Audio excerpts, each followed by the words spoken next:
Valmiki Ramayan series में आपका फिर से स्वागत है। अरण्य कांड में अब तक आपने सुना, राम ने दंडकारण्य के विविध मार्गों में कहीं 10 महीने, कहीं वर्ष भर, कहीं 3-4 मास और कहीं 8-10 महीने निवास करके 10 वर्ष बिता दिए। 10 वर्ष बाद वह लौटकर फिर महर्षि सुतीक्ष्ण से मिले। सुतीक्ष्ण ने उन्हें महर्षि अगस्त्य से मिलने की सम्मति दी। अब आगे अरण्यकांड भाग 2। वहां से 5 योजन दूर दक्षिण दिशा में आर्य जाति के प्रभावशाली नेता, आर्य सभ्यता के अग्रदूत महर्षि अगस्त्य निवास करते थे। सीता लक्ष्मण सहित महात्मा राम उनके दर्शनार्थ चल पड़े।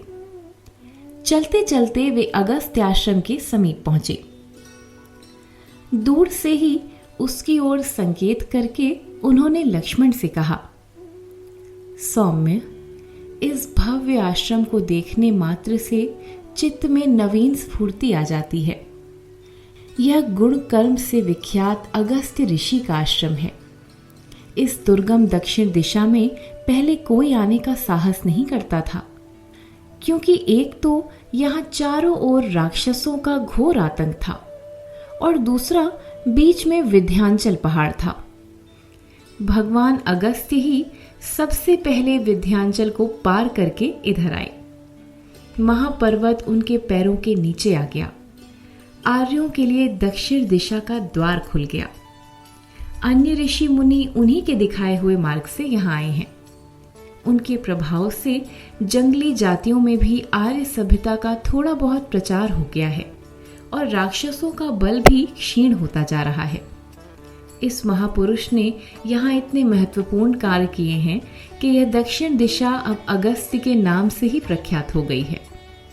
आज हमें ऐसे सिद्ध प्रसिद्ध कर्मयोगी के दर्शन का सौभाग्य प्राप्त होगा। तुम आगे बढ़कर जाओ और ऋषिवर अगस्त्य को हमारे आगमन की सूचना दो। लक्ष्मण ने आश्रम के द्वार पर जाकर महर्षि के एक शिष्य द्वारा राम सीता के आने का संदेश कहलवाया।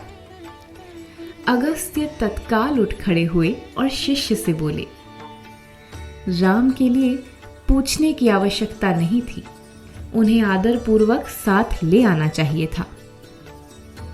सूर्य के समान तेजस्वी भगवान अगस्त्य शिष्य मंडली सहित तुरंत बाहर निकल आए। राम, सीता और लक्ष्मण उनके चरणों पर गिर पड़े। अगस्त्य उनको आशीर्वाद देकर बोले, पधारिए रघुनंदन, आपका स्वागत है। आप इतनी दूर से मुझसे मिलने आए, यह मेरे लिए अत्यंत प्रसन्नता की बात है। मैं तो स्वयं आपसे मिलना चाहता था। आपका संपूर्ण वृतांत मैं सुन चुका हूं। आप सचमुच धन्य हैं।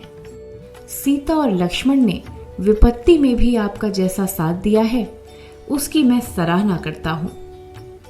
महर्षि के स्नेह सौजन्य से राम गदगद हो गए।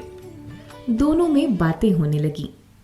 परस्पर कुशल प्रश्न के उपरांत राम ने महर्षि से पूछा, भगवान, आप आर्यवर्त को त्याग कर इस जंगली प्रदेश में क्यों आए? अगस्त्य ने उत्तर दिया, राम, राक्षसों ने इस देश को ऋषि शून्य बना दिया था। असुरी शक्ति दिन प्रतिदिन बढ़ती जा रही थी। मुझसे यह सब देखा न गया। मैं दक्षिण वासियों में सभ्यता का प्रचार करने का व्रत लेकर हिमालय से यहाँ चला आया। मेरे बाद बहुत से अन्य ऋषि मुनि भी यहाँ आकर बस गए हैं।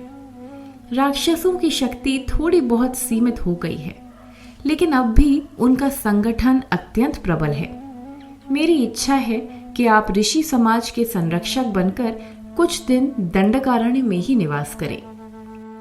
बातचीत के अंत में अगस्त्य ने राम को विष्णु से प्राप्त एक महाधनुष, ब्रह्मा से प्राप्त एक अमोघ महाबाण और इंद्र से प्राप्त 2 ऐसे तुणीर भेंट किए जो सदा दिव्य बाणों से भरे ही रहते थे। इसके बाद वे बोले, वीराग्रणी राम, मैं आपको सब प्रकार से समर्थ मानकर दुर्दभ राक्षसों पर विजय प्राप्ति के निमित्त ये महास्त्र भेंट करता हूँ। आप इन्हें स्वीकार करें। राम ने उन दिव्यास्त्रों को सिर से लगा लिया। महर्षि ने पूछने पर उन्हें वहां से 2 योजन दूर पंचवटी नामक स्थान पर आश्रम बनाने की सम्मति दी।